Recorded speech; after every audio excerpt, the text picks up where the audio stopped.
Coming up right now, live at 5:30, police were on a manhunt Tuesday, searching for a serial bank robber. We broke the news while we were live last night that investigators had their man. And tonight, we now know more about the bank bandit's crime spree. From the Samson Production Studios in the heart of Hazleton, Pennsylvania, it's your News 13. Hey again, everyone. Thanks so much for staying with us tonight. I'm Kristen Bazinski. Well, the man police believe is responsible for 3 bank robberies in just 8 days is behind bars tonight, and he's no stranger to the law. We are told he has a rap sheet that spans over 100 pages long. This is 33-year-old Sean Kelly of Chestnut Street in Hazleton, Tuesday night, just a few hours after the manhunt for him came to a close in the city of Hazleton, minutes after robbing the Citizens Bank in the borough. The suspected bank robber did not have the nicest of words to say to News 13 as he was escorted into court, and he will be spending a lot of time behind bars after Judge Jamie Dixon slapped a hefty bail, $500,000. Kelly was believed to be a flight risk. The manhunt Tuesday for Kelly ended near 21st and Locust Streets in the city of Hazleton. Kelly is charged with the April 16th robbery of PNC Bank in Hazel Township, where he made off with almost $4 grand, and Tuesday's robbery at Citizens Bank in West Hazleton, where he swiped $1,400. He's also a suspect in Friday's robbery at Choice One Community Credit Union in the city. Hazleton police have yet to file charges against Kelly for that crime. We talked to West Hazleton Police Chief Brian Buglio about how his department, state troopers, Luzerne County sheriffs, and the Hazleton City Police Department all worked together to nab this bad guy. What happened was we had a GPS tracking device on his phone, and what happens is the cell company actually pings the results from his cell phone, and then we know where he is. We got 2 pings, one at the Jumbo China Buffet, and then we got one at Brother Bruno's, and the second one, there was a marked Hazleton City police car there. When he saw the police car, he then fled, and he was fleeing through the neighborhood yards. A short time later, he was then apprehended at 21st and Locust Street. Also, the individual has an extensive criminal history. I believe it's 131 pages, and he is a product of MnSec. MnSec released him. He wasn't from this area, comes in our area, and then commits these crimes. The chief says the FBI is now involved in the case because bank robbery is a federal crime. Chief Buglio also tells News 13 that Kelly has committed crimes up and down the eastern seaboard and was originally ID'd by the state police after a thumbprint on the PNC Bank's GPS device, which was in the money bag with the cash from the robbery, came back as a match to Kelly. A Hazleton area motel room was more like a store, with its specialty being drugs. Now some unwanted guests are in big trouble for operating a drug business in Hazel Township. This is 30-year-old Lester Barraza of Mahanoy City and 61-year-old Jose Lopez of Alter Street here in the city of Hazleton. Police say the duo was selling cocaine and heroin out of their rented motel room at the Mount Laurel Motel. It was all thanks to tips from the public. Undercover drug agents started making drug buys from the duo. Inside their room, investigators found about 280 bags of heroin and $805 in cash. Police also confiscated a vehicle. Now, these drug dealers were jailed on $50,000 bail each and now face a long list of charges. Now to West Hazleton, where police are on the hunt for whoever broke into a building and got away with cash. Police tell us the burglary happened early Sunday morning when someone smashed the front door window of a building at 25 West Broad Street and took money from a cash register inside. If you have any information on this incident, you're asked to call police 455-3733 or dial 911. Well, it was a scavenger hunt gone bad for 2 first-year Penn State Hazleton students who were arrested early Wednesday morning on theft charges, all because of what they say was a dare. A state trooper spotted 19-year-old Robert Legal of Wayne and 19-year-old Natalie Montero of Philadelphia walking along the shoulder of Airport Road early this morning.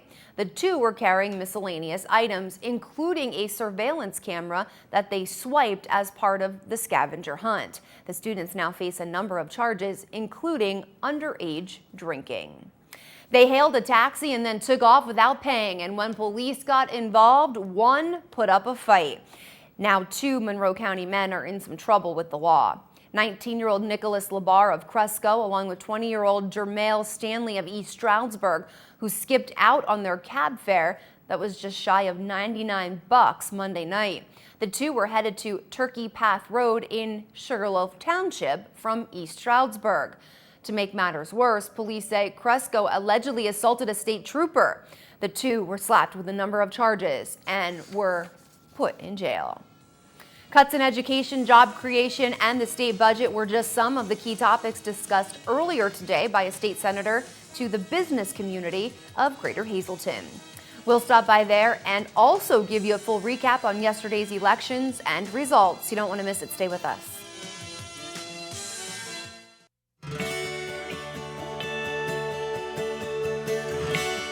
And welcome to Powered by PPL. I'm Janine Mazurkevich, and we're joined with Martha Hearn. And today we're talking about planting the right tree in the right place. And a lot of us are outside and we're gardening and we're enjoying the outdoors with spring upon us. And there are some tips we want to keep in mind when we're planting, because if you put a tree somewhere that might interfere with the power lines, that could cause us some trouble. Oh, absolutely. Trees are the most common cause, Janine, of power outages. Wow. Okay. And we need to manage them appropriately. We are responsible for about 50,000 miles of power lines. And most of those lines are the distribution lines we see in our towns and near our homes. We invest millions of dollars each year to maintain a safe and reliable electric delivery system. Okay, so what works the best for planting? Well, planning is crucial. Consider the nature, the height, and the width of the tree, and discuss options with the nursery wherever you buy the tree.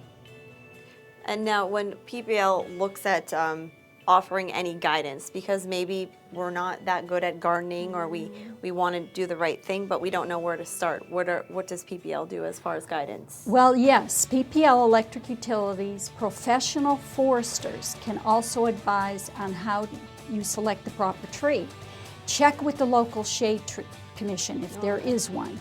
And for more information, you can call our vegetation management hotline. That's at 1-877-528-2889.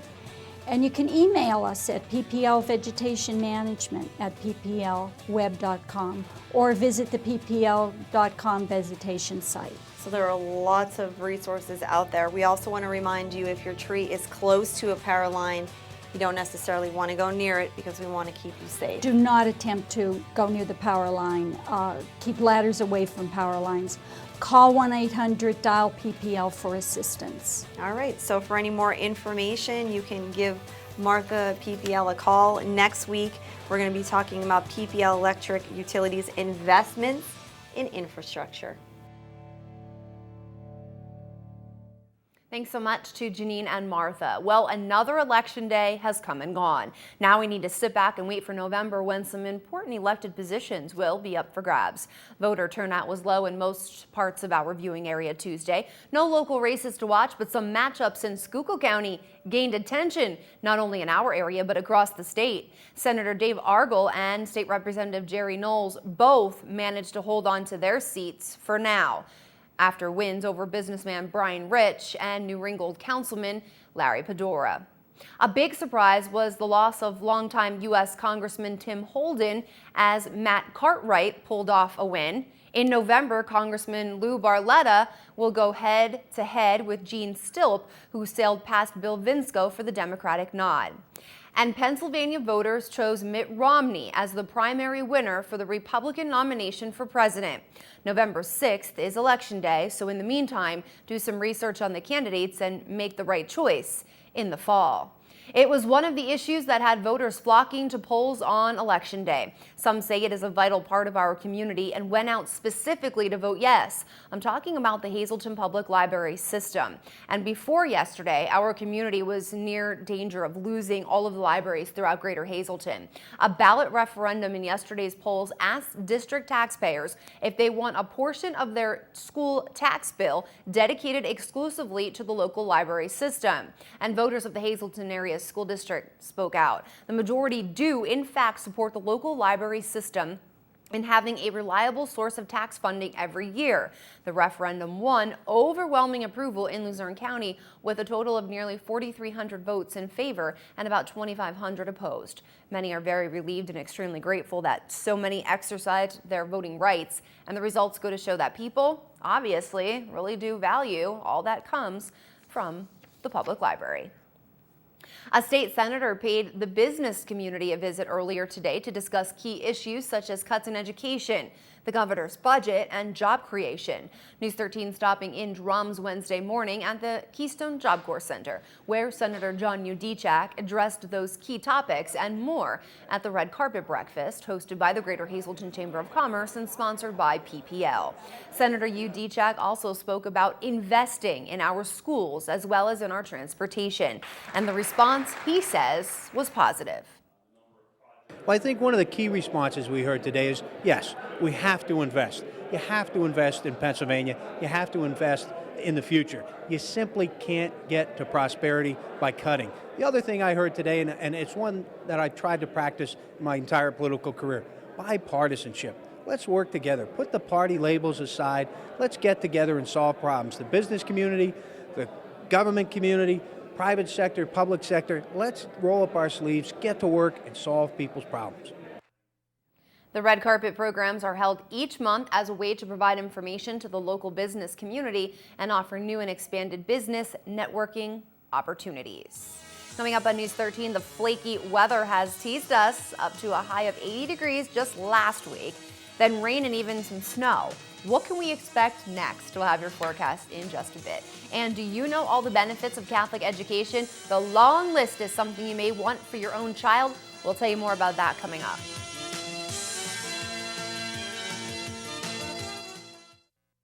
The benefits of Catholic education are far and wide, and one way a local school helps the Catholic family is by fundraising. Our Jasmine Brooks has more in this week's Family Time, which we promised you last night we would run tonight. Jasmine?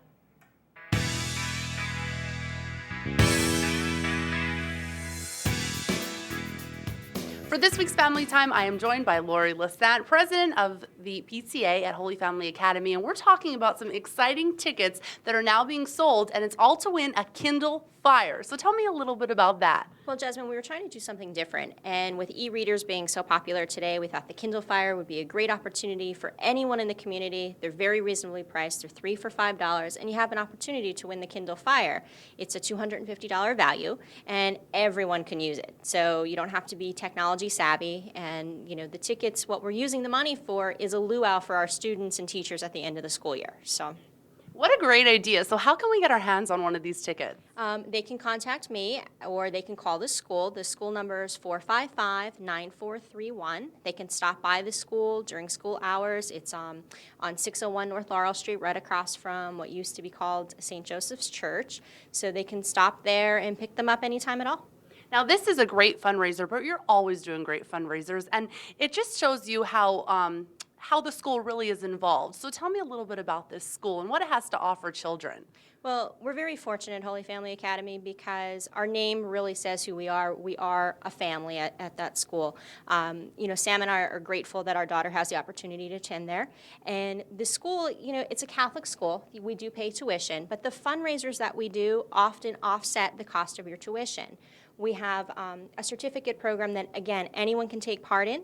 So if you're looking to buy, let's say, a Walmart gift certificate, you can call the school, you can order it through the school. The family who sells it receives a percentage off their tuition, but our school gets a percentage of that as well. So it's it helps both the school and a family. And then again, all the fundraisers we do, we have lottery tickets that our athletic association sells every single month. We're doing them this year throughout the summer. You can buy them. They're $5 for the whole month. You have an opportunity to win some great money, and the school gets, again, gets some funds from that. Being a private Catholic school, we're always looking to raise money for different programs for our students, helping the families, as well as trying to provide some great things for the school. So people that may shy away because of the costs, you're telling them, don't worry, it is affordable. It definitely is affordable. Not only do we have the fundraisers, the certificate program, there's also financial aid available. So if you're thinking, you're not really sure if this financially is something doable for your child, give the school a call. They'll tell you all the different things that are available to help you make this education affordable to your child, because everyone deserves a great education. All right, perfect. Thank you so much, Lori. And one more question. When is the drawing? The drawing is actually on May 18th, so you have just a little less than a month to participate with the Kindle Fire. All right, great. Thank you so much. So for this week's Family Time, I'm Jasmine Brooks, and I'll send it back to you in the studio.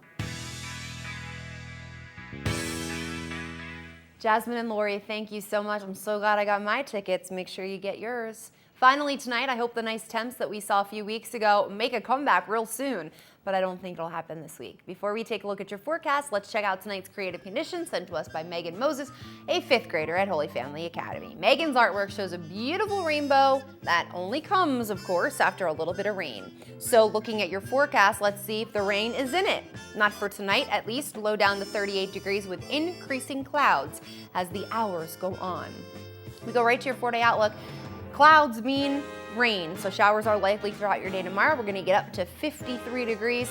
Some scattered showers sticking around Thursday night, cloudy, and a low down to 34. 51 on Friday with the sun shining. 33 will be your low. And then on Saturday, look for a high up to 51 degrees, for Saturday, 51 degrees. I know what I'm doing here. Chance of rain and snow showers mixing together. Saturday night, same deal, low down to 37. Sunday, it looks like the sun is going to come back out, possibly some snow showers there with a high near 50 and a low down to 33. Your forecast brought to you by the Lazy Dog Salon, Dog and Cat Grooming, North Broad Street, West Hazelton, 459-0310. Make an appointment for your furry friend today. And make an appointment to have your car get a little bath at Yevax Detail Plus Auto Center, 11th Street, North Church Street, between Laurel and Church. Call 570-450-0959 or 956-0251. All right, that will do it for us tonight. Thank you so much for making us a part of your day. You can catch this newscast again with a rebroadcast throughout tonight, or simply go to News 13's website, ssptv.com. That's where you're going to find everything Hazelton and beyond. It's all just a click away. On behalf of your News 13 team, be safe. We'll see you back here on Thursday. Good night.